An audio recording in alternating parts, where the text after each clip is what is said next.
describe your brand, who you are, what you stand for, the value you provide, and then maybe just talk about your brand journey, just in case it has changed or evolved over time.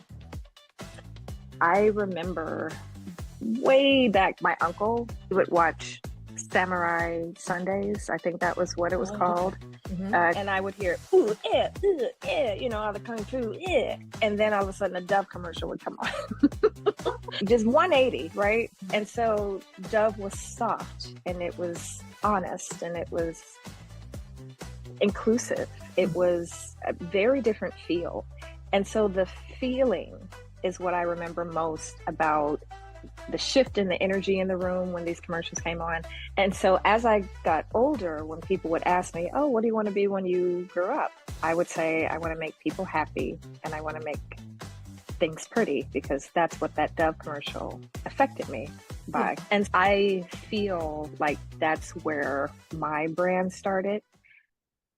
Welcome to the Turbo Branding Show, where we help you ignite your growth by leveraging your brand to grow faster, easier, and more successfully.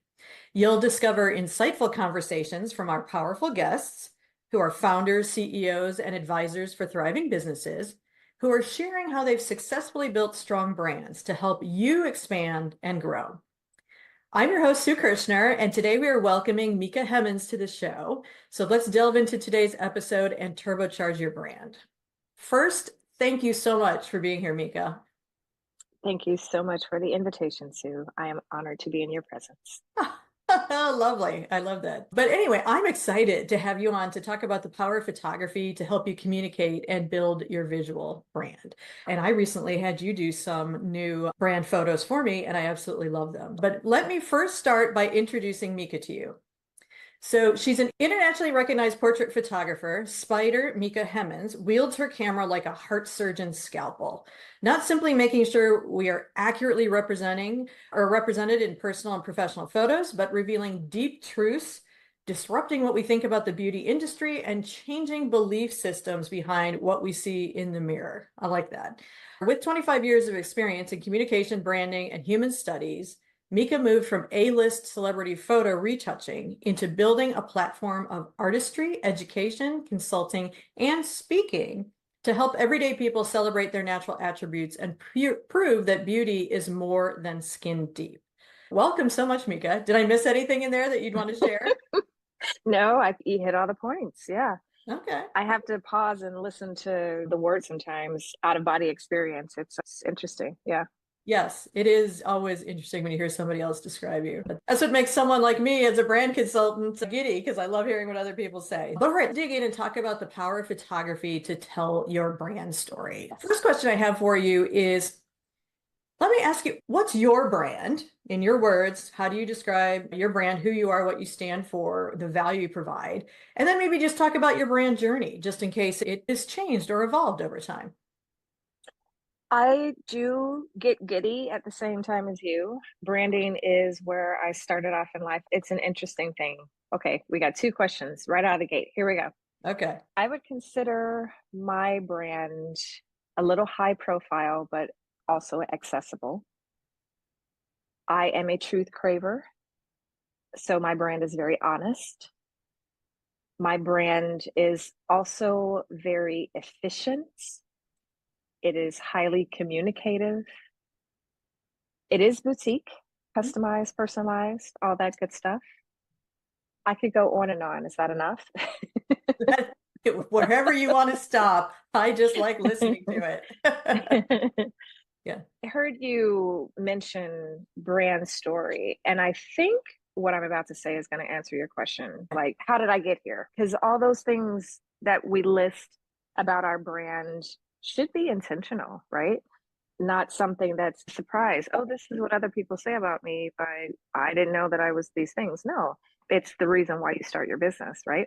And so I remember way back when I was a tiny little thing, sitting in my grandmother's living room, watching television on a Saturday morning, and Dove commercials would come on. Yeah. And after cartoons, or actually it wasn't after cartoons at all. My uncle he wasn't like babysitting or anything. He was there, and he would watch Samurai Sundays. I think that was what it was Oh, okay. called. Hmm. Kung Fu, Bruce Yeah. Lee, and all that stuff. I would have rather watched cartoons, but this stuff was pretty interesting. And so we would be watching it, and I would hear, ooh, all the Kung Fu, and then all of a sudden a Dove commercial would come on. Just 180, right? Mhm. And so Dove was soft and it was honest and it was, what's the word, inclusive. It Mhm. was a very different feel. And so the feeling is what I remember most about the shift in the energy in the room when these commercials came on. And I remember being affected by that even as a kid. Here I am, I'm 7, 8, 9 years old, and I'm painted. I'm at that age, we can't really articulate what's happening to us, but the feeling is always real. And so I remember being affected by these commercials and feeling happy, feeling soothed, feeling understood.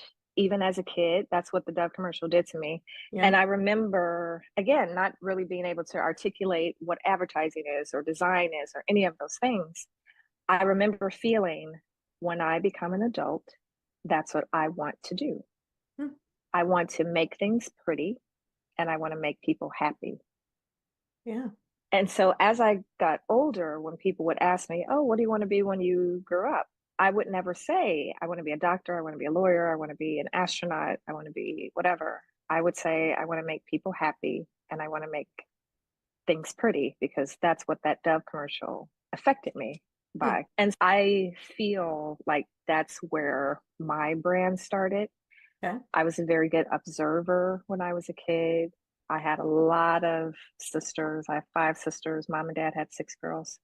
So there was a lot of chaos in the family. And with my mom being who she was and my dad being who he was, I learned at a very early age to just really pay attention to people's energy. And I wanted to be the one to make sure that there was peace in the house. So, whatever all the energies were doing, I would come in and be the translator, be the peacemaker, be the pacifier, whatever. Do you need a glass of water? Do you need the window open? Do you need a blanket? Like, I wanted things to be soothing. Little did I know that those were probably defense mechanisms for me because I didn't like the chaos.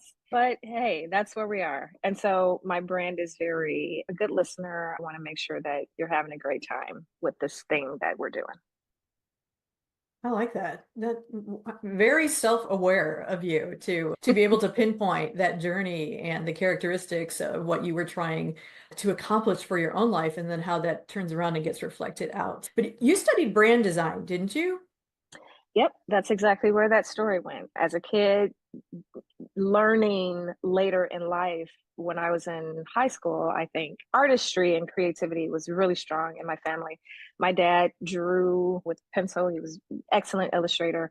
My mom was a seamstress and a baker and a photographer and all these kinds of things. So creativity was really strong in my family. And so when I was in high school, I took art classes, and it wasn't just painting or sculpture and things like that, but it was design. Mac computers had been on the up, and Photoshop was just in our world now. And so those things were interesting to me. And so I quickly learned that advertising and design and branding communications is what they called it back in my day, Yeah. visual communications. And so Yes. I knew that's the field I wanted to go into and study in college. Okay. All right. So, a quick question for you then, because obviously we were talking about you're very self-aware about your own personal brand. But do you think, in your mind, is there a difference between your brand and branding what you do now for a living? Is there a difference between my brand, what I do now for a living? So, meaning your personal brand, who you are, how Oh, authentic you are, versus feel like you have to change something when you brand what you do or your business. that is a great question. And the answer is absolutely not. I would always hear people say, separate business from pleasure and leave your work at work and come home and be a different person. And you can't wear your heart on your sleeve and all these kind of phrases. Yeah. Immediately when I started my business, I learned that none of those things would apply to me. It was just the opposite was true for me. I wear my heart on my sleeve every single day. I wake up and enter into and everything that I do. I my business is a direct reflection of who I am. I love it.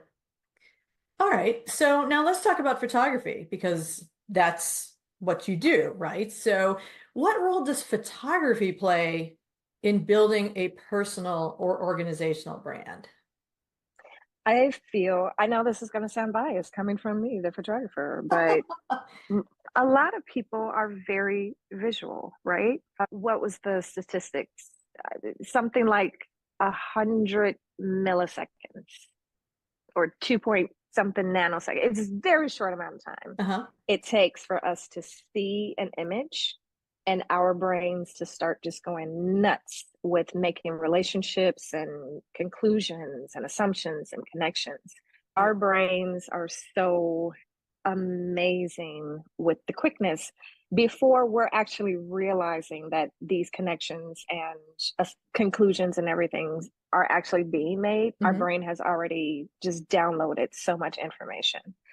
And so we think about nowadays where so many more people are entrepreneurs. The business world has opened up enormously in just the last decade alone, as far as possibilities and capabilities for us to create businesses for ourselves. My dad worked for Ford for a million years, and oldest sister she was HR, Marshall Fields for 1,000 years. Yeah. There was no such thing as my point is we're able to create so much more and niche ourselves and create businesses that never existed before, and it's amazing and it's beautiful and it's exciting. So because of that, because it's no longer here, I work for Ford, let's put a stamp on this, or here Marshall Fields that everybody knows, let's put a stamp on this. We are our brand. Yeah. We have to be face forward. It doesn't work anymore where you just don't have a photo on your LinkedIn page, your gray box, or you're substituting your own photograph for your cat or your dog.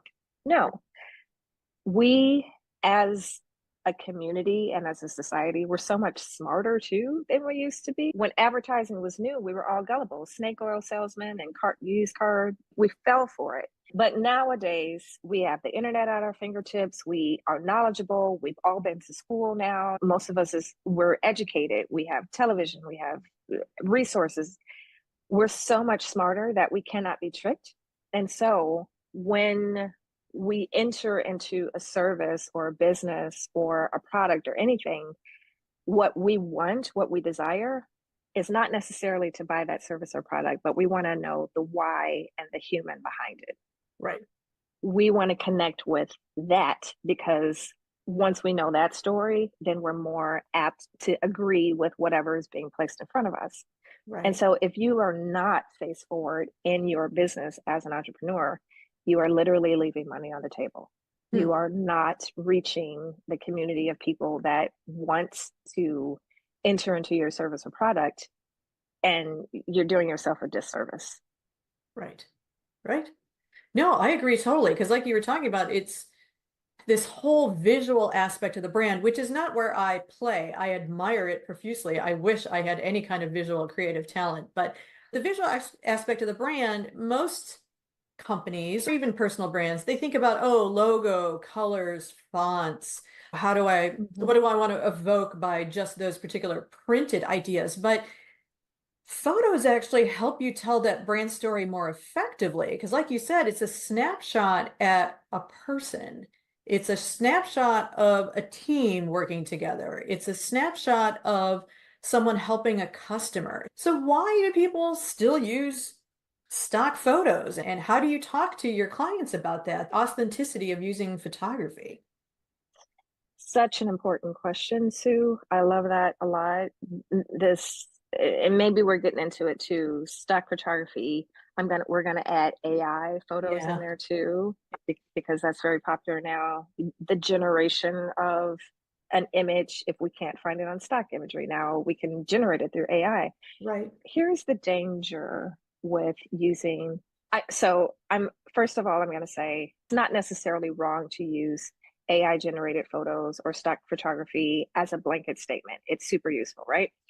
What is dangerous if is using only stock photography and AI generated photos. And what is dangerous too is using AI generated photos to represent your own personal likeness Yeah. without that. Again, I'm going to sound really biased, but I actually wrote an entire article about this because I am who I am, and this is a big topic lately. There are a lot of people who were really excited in the beginning when AI came around. Oh, I can just upload some selfies of myself, and all of a sudden I can get this great photo with AI. There was the joke where AI doesn't really know how many fingers a human actually has, and so you ended up having 11 toes and blah, blah, blah. But what AI will never be able to do is two things. Number one, there's a reason why we look in each other's eyes.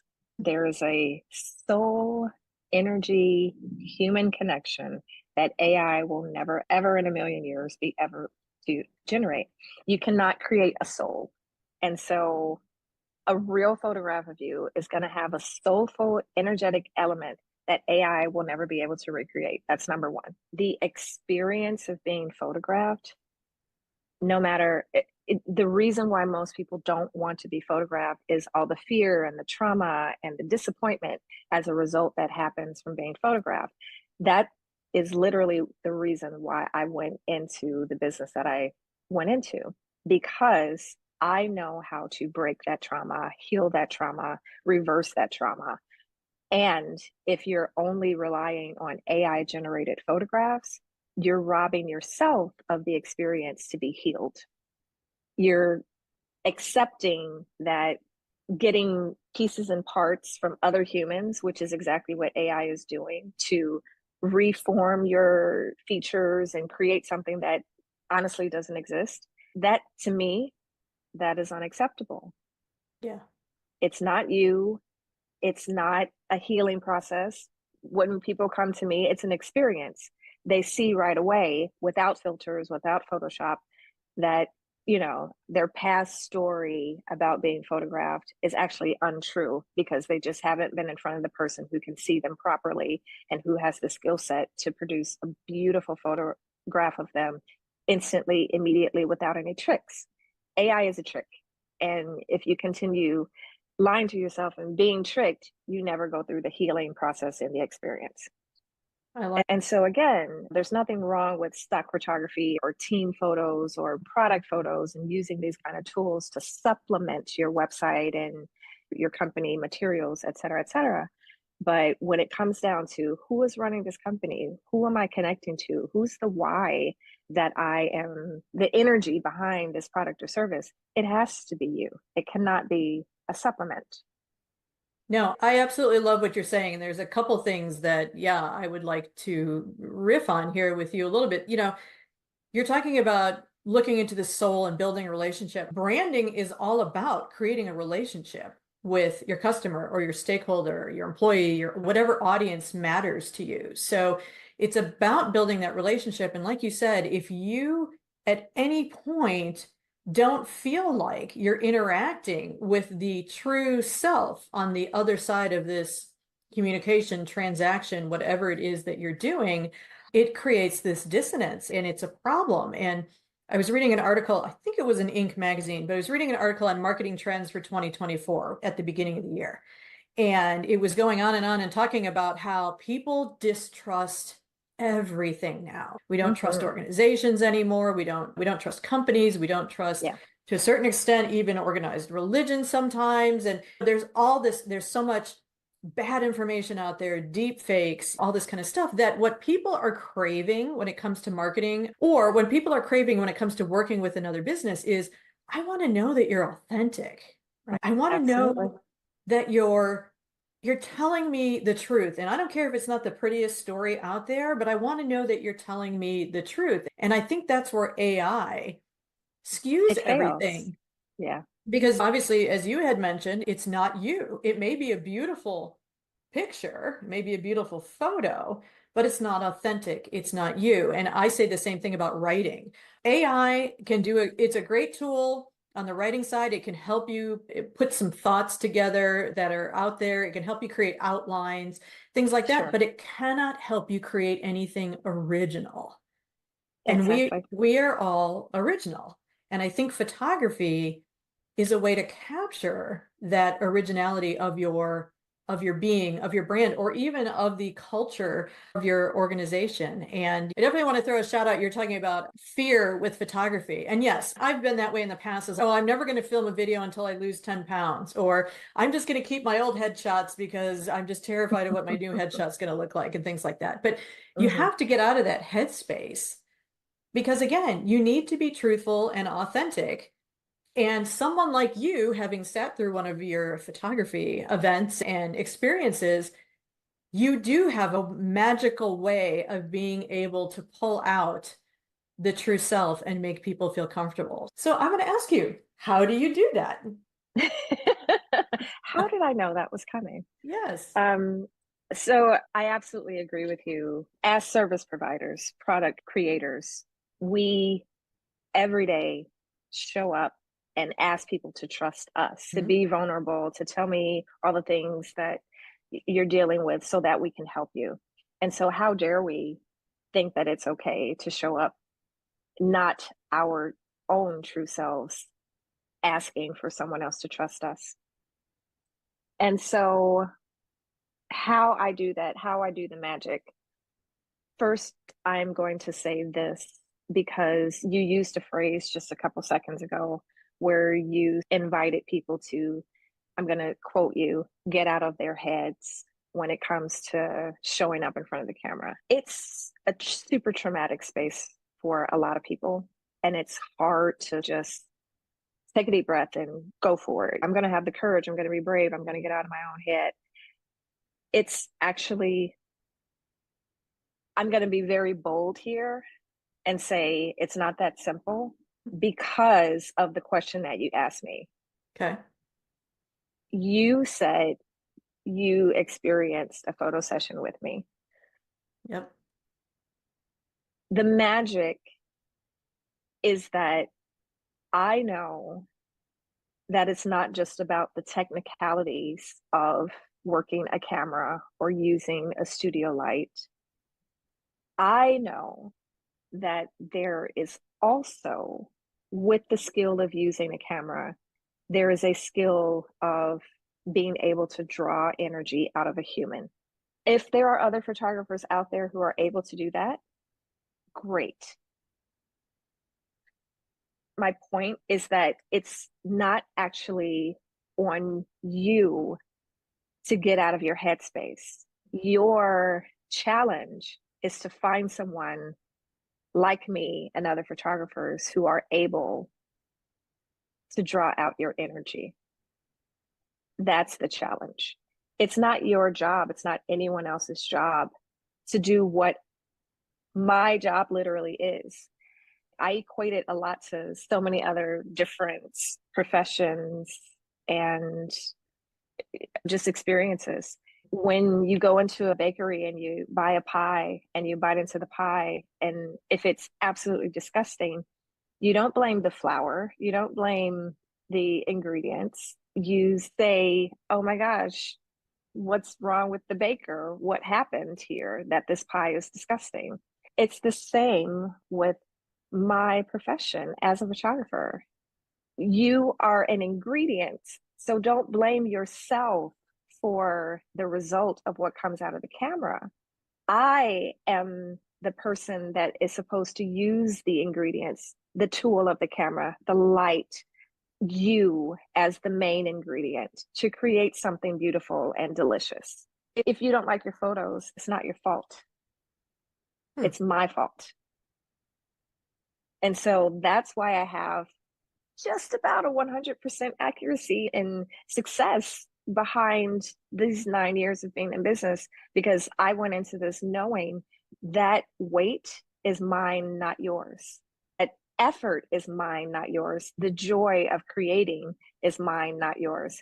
And when you see the result, there are a lot of people who sit in my chair and I'm jumping up and down and I'm squealing and I'm happy and I'm giggling. And I don't know if you saw some of that when we worked together Yeah. or with the other 10 people that were in the room.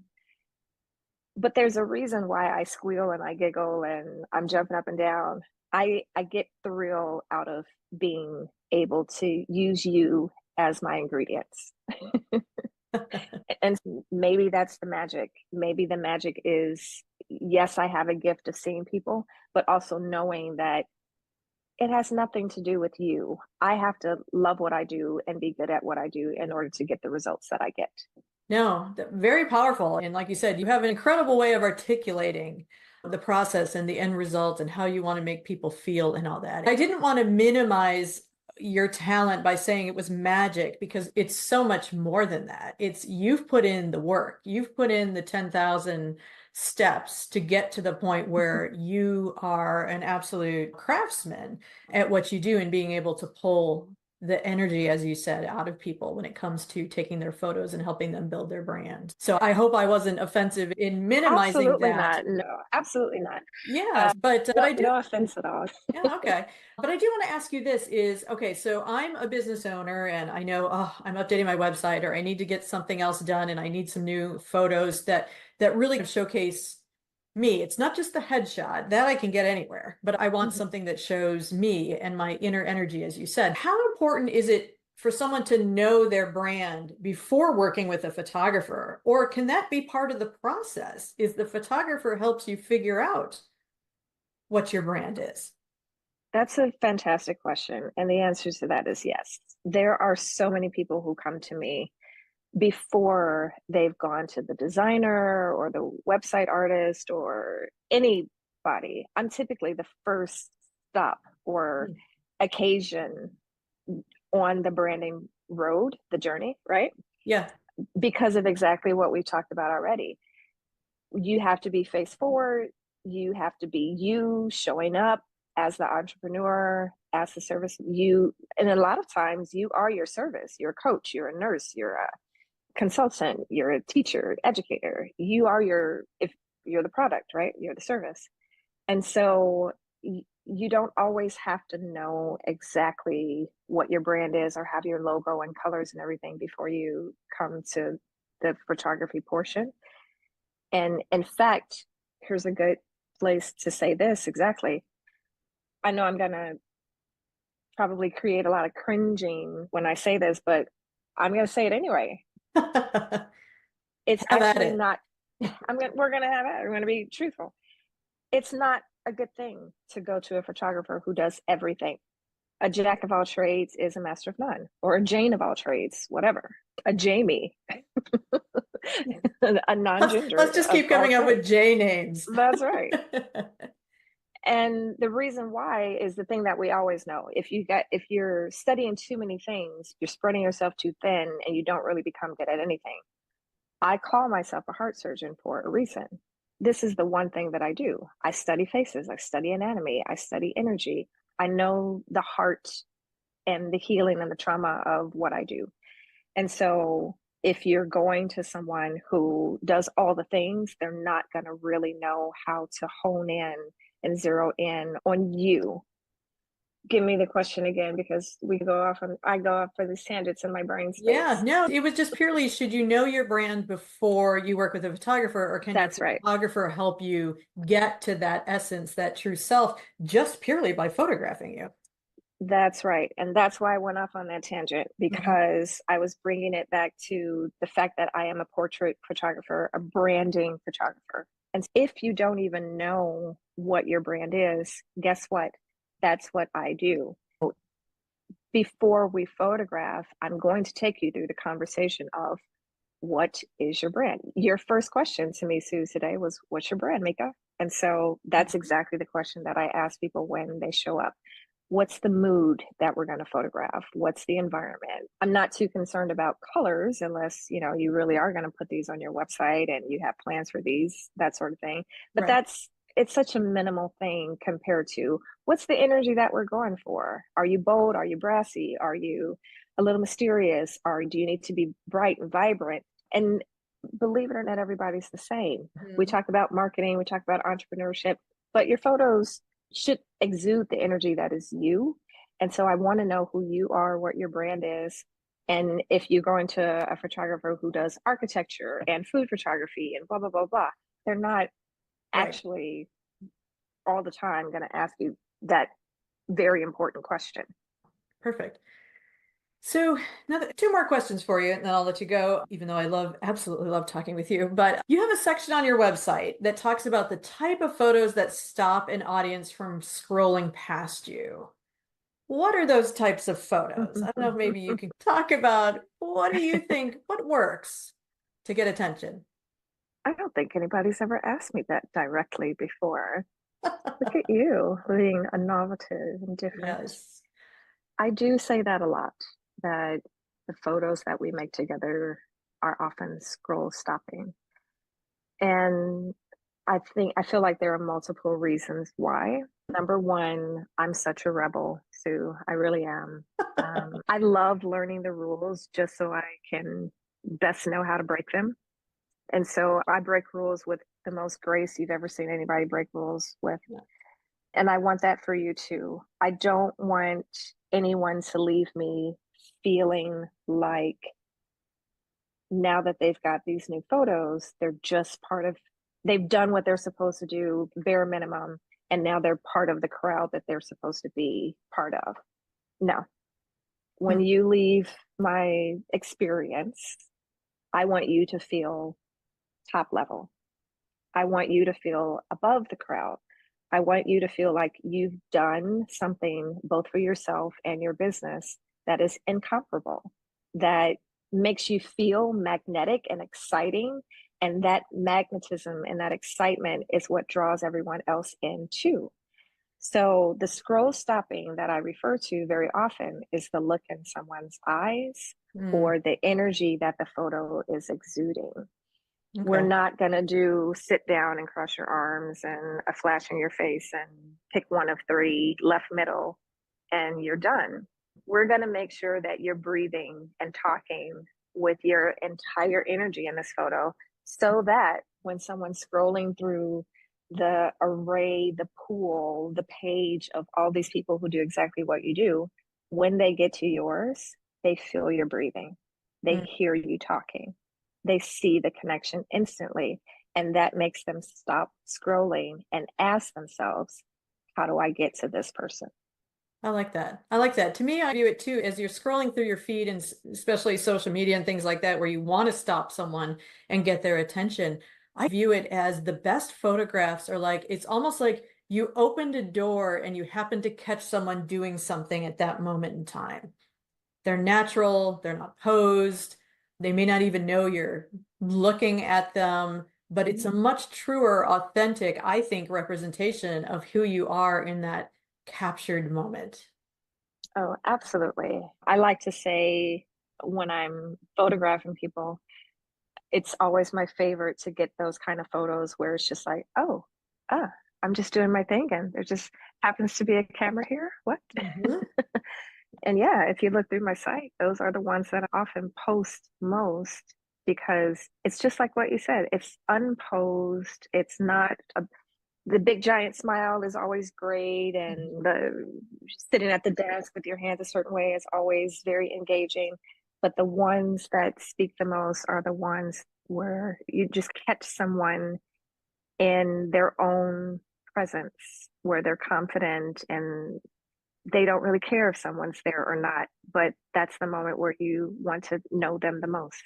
Yeah, no, I love this whole conversation about that because, again, especially as you're talking about whether it's personal brand or even organizations, especially service businesses, where everything is about building the relationship, your brand are your people, they're the ones who are Mm-hmm. going to deliver, then you want to get to know those people and you absolutely Yes. want to see them represented in their true light because that's what's going to create the relationship that people will work together.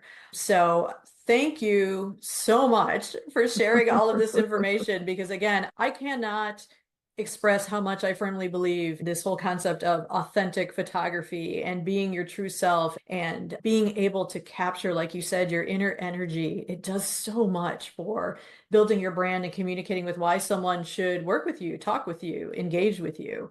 So I appreciate everything that you shared here today. I hope it makes some people shed a little fear about going out and getting those authentic photos taken. But to wrap this up here, I want to ask you one last question that I've been asking all of my guests, because I love giving a shout out to small and mid-sized businesses that are just absolutely doing an amazing job of communicating and building their brand.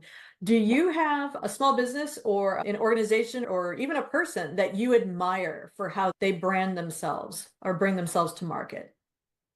Lots of people come to mind, but in effort to narrow it down to just one, a friend of mine took me, I can't even tell you where it was, but as soon as I say it, it's easy to find. I walked into this space instantly, Sue. Yeah. My talk about scroll stopping. They took my breath away with the branding.